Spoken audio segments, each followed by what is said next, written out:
Assalamualaikum warahmatullahi wabarakatuh. Perkenalkan, nama saya Fatih Rizky Zuliani dengan NIM 0805 1182429014. Di sini saya akan membahas hasil pengolahan yang sudah saya lakukan di praktikum meteorologi, yaitu kaitan antara Nino dengan curah hujan di area kajian saya, yaitu saya ambil area kajiannya itu di Selat Makassar dalam rentang waktu 30 tahun. Baiklah, di sini merupakan hasil dari pengolahan korelasi Nino dan juga curah hujan di wilayah Selat Makassar. Nah, rentang waktunya ini 30 tahun, mulai dari Januari 1996 hingga Desember tahun 2025. Jadi untuk nilai Nino-nya ini sudah diolah sebelumnya, begitu juga dengan nilai curah hujan. Nah, nilai atau data mentah dari Nino dan curah hujan ini tuh di-download dari website yaitu Climate Data Store dari Copernicus. Nah, jadi untuk korelasi antara Nino dan curah hujan itu dapat juga dilihat melalui grafik ini.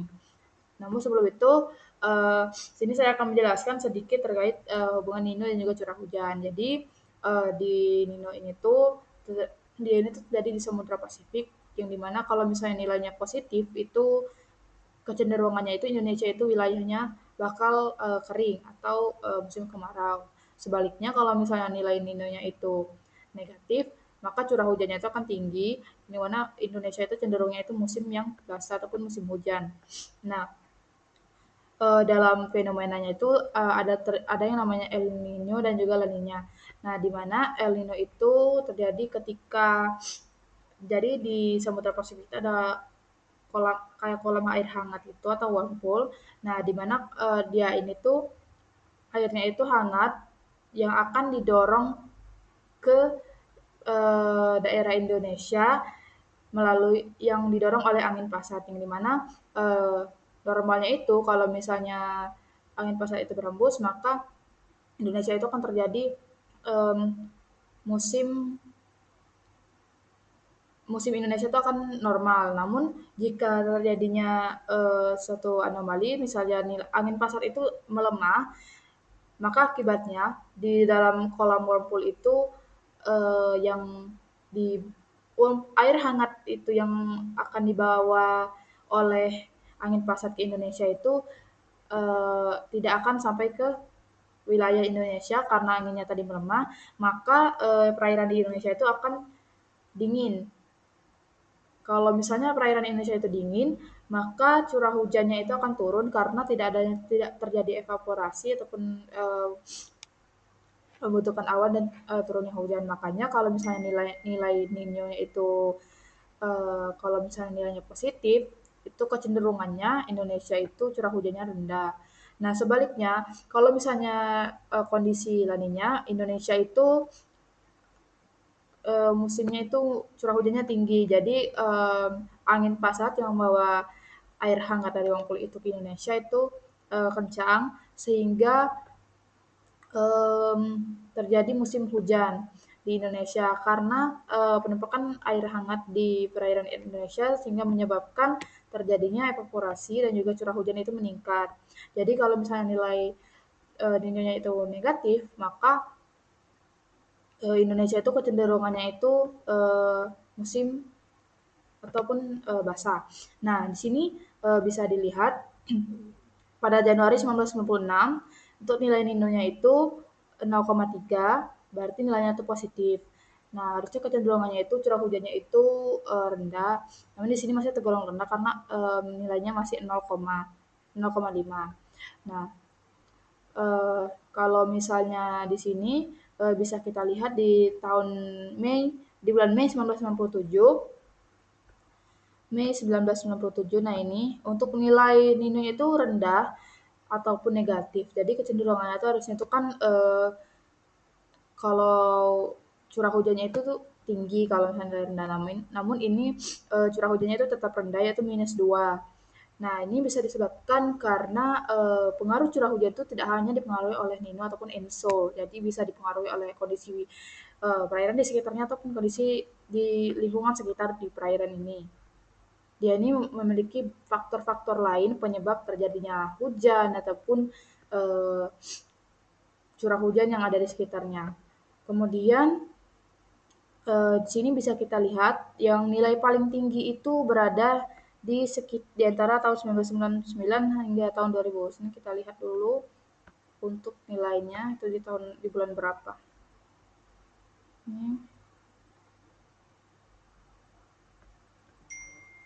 Nah, itu terjadi di sekitar bulan September tahun 1999 maupun Oktober.